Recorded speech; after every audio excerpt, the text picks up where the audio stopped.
कि मैं अकेली चली थी राही में मंजिल मगर लोग साथ आते गए कारवां बनता गया। आज ये कारवां रुकने वाला नहीं है। ये भारतीय जनता पार्टी के लोग जिनकी रग रग से आप लोग वाकिफ हो चुके हो, इनके अंदर झूठ के अलावा कुछ नहीं।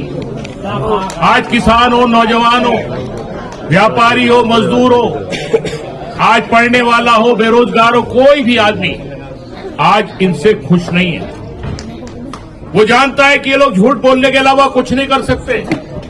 इसलिए आज वोट देने के लिए समाजवादी पार्टी की साइकिल को वोट देने के लिए आज एक रॉ है और 9 की 9 सीटें समाजवादी पार्टी जीतने जा रही है। और ये जो क्षेत्र, जिस क्षेत्र से हमारी बहन शंभू नाराज जी लड़ रही हैं, ये तो जाबाजों का क्षेत्र है। ये तो उन नौजवानों का क्षेत्र है जिन्होंने जब जो मन में ठान लिया है उसको करके दिखाने का काम किया। आज आपसे बहुत लंबी चौड़ी बात नहीं कहना चाहता, क्योंकि आज भी मैं आगे हमारे बहन जी के प्रोग्राम और लगे होंगे, एमपी साहब के प्रोग्राम और लगे होंगे। आपके पड़ोस का रहने वाला हूं और 1 तारीख से लगभग मैं भी क्षेत्र में हूं। आज बहन जी को हर समाज का वोट मिल रहा है, चाहे दलित हो, अगड़े हो, पिछड़े हो, हर समाज का वोट। क्योंकि आज सिर्फ एक बात है, क्योंकि लोग कहते हैं कि इस चुनाव से सरकार नहीं बनेगी, इस चुनाव से सरकार नहीं बिगड़ रही है। मैं आपसे कहना चाहता हूं, मैं भी मानता हूं सरकार बिगड़ नहीं रही, बन नहीं रही है, लेकिन 2027 में जो सरकार बनने जा रही है उसकी नींव रखने का चुनाव है। हम सब आपके गांव के लोग, हम सब गांव के लोग हैं। गांव में एक मोटी सी कहावत है कि गांव के बाहर कोई ऐसा पेड़ जिस पे जो तरह तरह की आत्माएं, पिशाच, नर निवास करने लग जाएं और उससे गांव को खतरा हो जाए, तो उस गांव वाले उस पेड़ को उखाड़ना चाहते हैं, उखाड़ना चाहते हैं। लेकिन उसके जितने मर्जी तने काट दो, नस्से काट दो, वो पेड़ नहीं गिरता। वो पेड़ कब गिरता है? जब उसकी जड़ें हिला दी जाती हैं। ये 2027 से पहले जो चुनाव आपको मौका मिला है, ये जड़ें हिलाने का चुनाव है। वो जो ऐसी आत्माएं उन पे बैठ गई हैं जो इस हमारे खून को चूस रही हैं, हमारे नौजवानों के खून को चूस रही हैं, हमारे दलितों के, पिछड़ों के हकों को चूस रही हैं।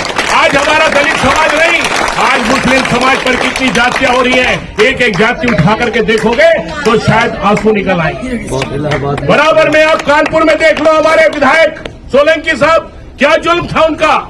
उनकी विधानसभा सदस्यता खत्म करके जेल में डाल दिया। आज वहां उपचुनाव हो रहा है। बराबर में आजम खान साहब रामपुर में मौलाना मोहम्मद अली जौहर यूनिवर्सिटी बनाने का जुर्म, जिससे हमारे मुस्लिम समाज के बच्चे वहां पढ़ सके, आईएएस बन सके, डॉक्टर बन सके, इंजीनियर बन सके। यही तो जुर्म था उनका कि वो अपनी कौम को आगे ले जाना चाहते थे। आज उनको जेल में डाल करके कितने साल हो गए, ये कौन लेगा? ये इस सब का बदला अगर कोई ले सकता है तो हमें लाठी डंडों से नहीं लड़ना। हमें ताकत दी है संविधान ने, हमारे हाथों में ताकत दी है वोट की। उस वोट की ताकत से इस 20 तारीख को साइकिल का बटन दबा देना और इनसे बदला ले लेना। इनसे ज्यादा न कहते हुए आपसे इसी उम्मीद से आपके बीच में हूं कि जिस तरह से मैं आपके बराबर का रहने वाला हूं, मुझे हमारे भाई एमपी साहब, इनका प्यार बहुत दिनों से मिलता रहा है। मैं लगातार 3 बार से वहां विधायक हूं, 12 से 17, 17 से 22, 22 से 27 में, और 12 से 17 मंत्री रहने का मौका मिला। ये हमारे एमपी साहब के, इनके प्यार की मोहब्बत से हम यहाँ पर पहुंचे। इसलिए मेरा फर्ज था कि आप लोगों से आग्रह कर सकूं और 20 तारीख को हमारी बहन शंभू नाराज जी को हजारों वोटों से जिता करके विधानसभा पहुंचा देना।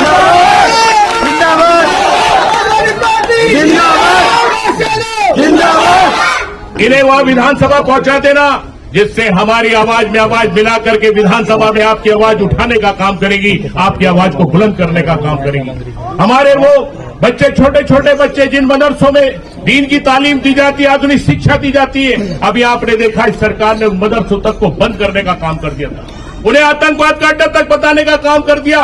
मैं बधाई देना चाहता हूं सुप्रीम कोर्ट को, जिसने उस पर रोक लगाई और उनके मुंह पे तमाचा मारने का काम किया। आज हमारे मदरसे,